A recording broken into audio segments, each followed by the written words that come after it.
আসসালামু আলাইকুম ভিউয়ার্স, কেমন আছেন সবাই? নিশ্চয় অনেক ভালো। আজকে আমি আপনাদের দেখাবো দেশি মাগুর মাছের ঝাল ভুনা। এখানে আমি হাফ কেজির মতো মাগুর মাছ নিয়েছি। এবার এর ভিতরে আমি পরিমাণ মতো লবণ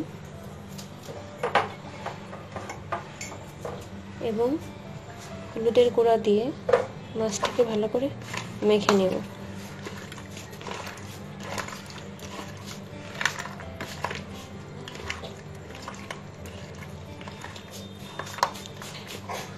মাগুর মাছটা মাখানো শেষ। এবার এটাকে আমি ভেজে নেব। আমি একটা ফ্রাইং প্যানে তেল গরম করে রেখেছি। এবার এর ভিতরে মাছগুলো দিয়ে ভেজে নেব।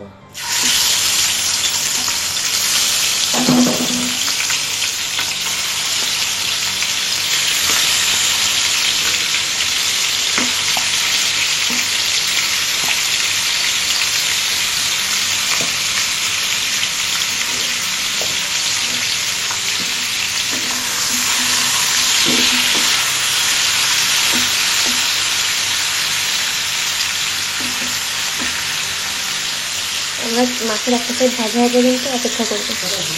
মাছের একটা সাইড আমার ভাজা হয়ে গেছে। এবার আমি উল্টে অপেক্ষা করতে নেব।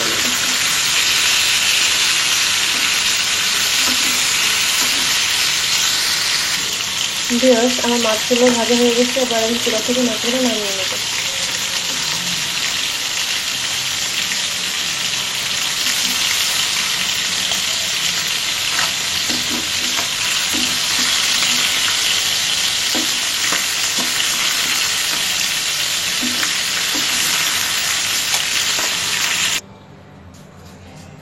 ভিউয়ার্স, আমি মাছগুলো ভেজে তুলে নিয়েছি। এবার এর ভিতরে আমি 1 কেজি পরিমাণ পেঁয়াজ কেটে দেব।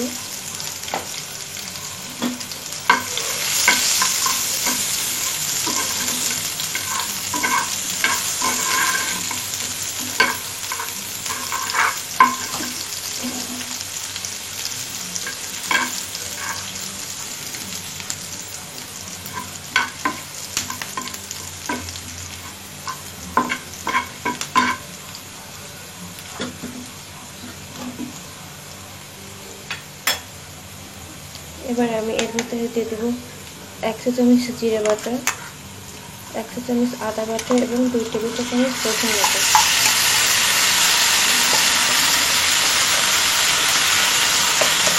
দিয়ে দেবো স্বাদ মতো লবণ, হলুদের গুঁড়া,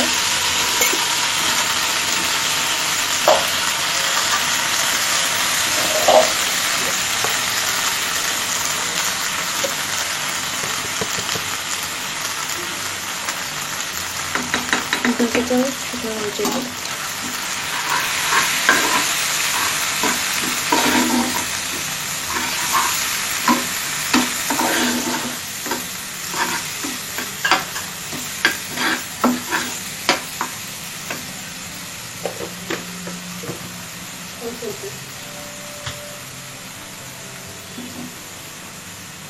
দিয়ে দিব সামান্য একটু এলাচের গুঁড়ি এবং দারচিনি গুঁড়া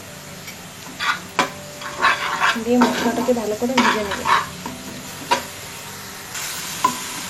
আমার মশলাটা কষানো শেষ। এবার এর ভিতরে আমি পরিমাণ মতো পানি দিয়ে দেব।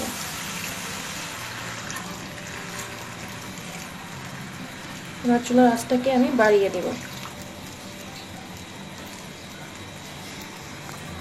ভিউয়ার্স, দেখতে পাচ্ছেন আমার পানিতে জাল উঠে গেছে। এবার আমি আগে থেকে ভেজে রাখা মাছগুলো এর ভিতরে দিয়ে দেব।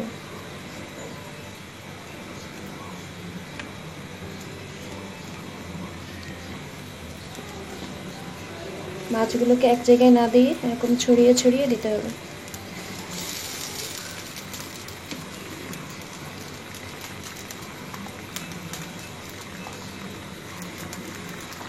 ভিউয়ার্স, আমার মাছগুলো দেওয়া হয়ে গেছে। এবার আমি চুলার আঁচটাকে কমিয়ে কিছুক্ষণ অপেক্ষা করব।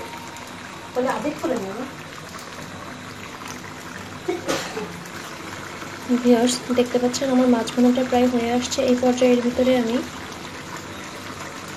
ফালি করে রাখা কাঁচামরিচ এবং উপর থেকে ধনেপাতা কুচি দিয়ে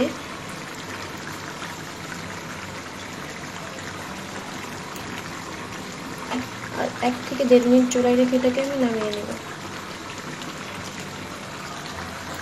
ভিউয়ার্স, আমার মাছ ভুনা শেষ। এবার মাগুর মাছের ঝাল ভুনাটা হয়ে গেছে। এবার এটাকে আমি আপনাদের সার্ভ করে দেখাবো। ভিউয়ার্স, রেডি হয়ে গেল আমাদের মাগুর মাছের ঝাল ভুনা। আমি এখানে একটু ঝোল বেশি বেশি রেখেছি, আপনারা চাইলে ঝোলটা আরও শুকিয়ে নিতে পারেন। তো ভিউয়ার্স, আমার এই ভিডিওটি যদি আপনাদের ভালো লেগে থাকে তাহলে প্লিজ আমার চ্যানেলটি সাবস্ক্রাইব করুন। ভালো থাকবেন, আল্লাহ হাফেজ।